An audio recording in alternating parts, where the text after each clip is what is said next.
Hello, I'm talking about the Bible again today.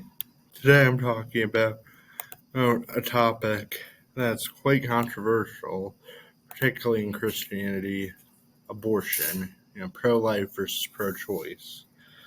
Now, uh, first I think I should share my thoughts.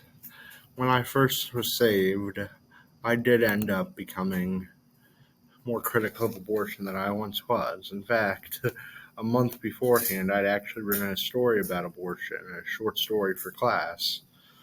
But nowadays, I'm much less supportive. Now, I'm not saying that women should be punished for it or anything. I'm saying I feel personally that it's murder.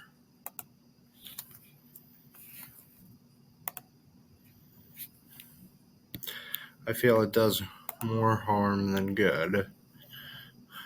And I do have Bible verses that I think help explain my beliefs. They're both New King James, Psalm 139, verse 13. David is speaking to God. He says, "For you formed my inward parts. You covered me in my mother's womb. I will praise you, for I am fearfully and wonderfully made." He said that God created us, and having an abortion, isn't that kind of spitting in the face of his creation? David also says,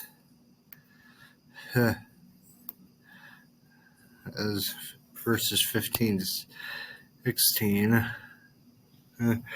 "My frame was not hidden from you when I was made in secret and skillfully wrought in the lowest parts of the earth. Your eyes saw my substance being yet unformed. In your book they all were written, the days fashioned for me, when as yet there were none of them." So even before he was formed, God cared about him, had a plan for him. Doesn't abortion go against that? Later on, this God has a plan for us. Before we're born, he cares about us. This argument is also supported a bit later in the book of Jeremiah, chapter 1, verse 5. The Lord is first calling out to Jeremiah. He says, "Before I formed you in the womb, I knew you. Before you were born, I sanctified you. I ordained you a prophet to the nations." This verse also, it confirms that God does have a plan, and abortion kind of ruins that. Now, I do have some other sites, some Catholic pro-life websites that offer some opinions. I'm going to use those. This one uses the text from a popular pro-choice article and offers rebuttals. It asks, "Oh, I'm not pro-murdering babies, but what about if the baby is a miscarriage, a stillborn?" This article says that rather than the abortion, the stillborn is better because at least you can properly grieve, bury the baby, hold it, that sort of thing. And then asks, what about rape? The article suggests, why, even if the baby was conceived from hate, why kill it? Or it says, in a worst case scenario, can you not put it up for adoption? If it's parents that would gladly take care of it. It also points out that abortion can, in many cases, add to the trauma of sexual assault. Do I believe this? I feel like, well, I would say it's very case by case, but it can. It has the potential to. This article, what about if the person has a hemorrhage, a placental abruption, and their family can't decide if they should save them or not? Why can't the doctor? It says, the exact quote, "In any case, where's the necessity of an abortion? Why would a doctor give up on either patient? If our answer is to choose between mother and child, then a new doctor is called for. I agree with that. I feel like a competent doctor could save them. Um, I feel like in a worst case scenario, you would choose to save the mother's life, but I also feel that differs from abortion. Next one is also sexual assault. Same thing. This one is, what if they're a child who's violated? Why have them go through an abortion, something that can be very haunting and traumatic, when they've already through the trauma of rape? What if they can't afford it? They can always get help from charities, get money from the state, can't they? What if they're not mature enough to raise a child? Why are they sleeping around then? These points do make sense to me. It may sound harsh, but I do understand them. People need to think back, step back and think before they have intercourse. I know a lot of times people do it under the influence or at parties, but even in that case, you need to weigh your options.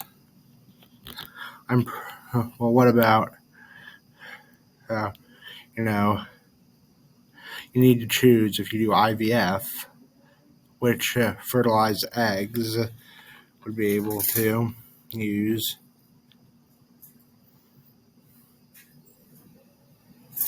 This one says that that if you have to, only one of those 11 eggs, as that's the average number of eggs in IVF, develops in utero, and the other 10, considering them as human beings, if you believe life begins at conception, are just thrown away. Their lives are snuffed out. What if the next one? What if they were what if the other created through abuse, like the other parent is abusive? Why would you punish the baby over their parents' sins?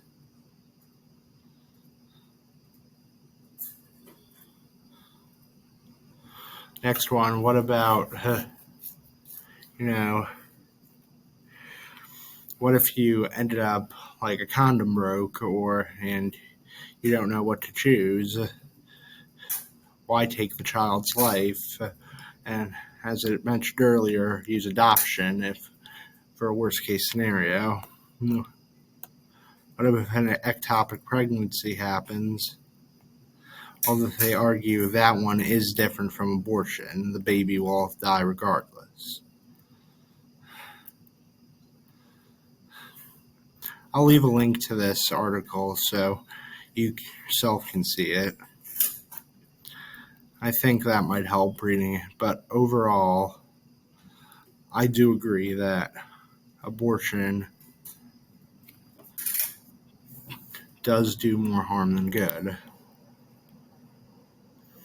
This other article I found, which I'll also link to, discusses when does life begin.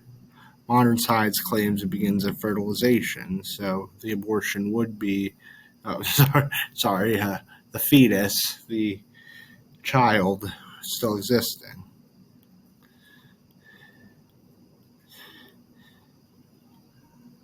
Discusses adoption. I'm not really sure what to say here. I'm just saying, in my mind, abortion is a sin, and I'm not judging, I'm just urging you to consider this and see if you agree. I'll talk to you soon, guys. God bless.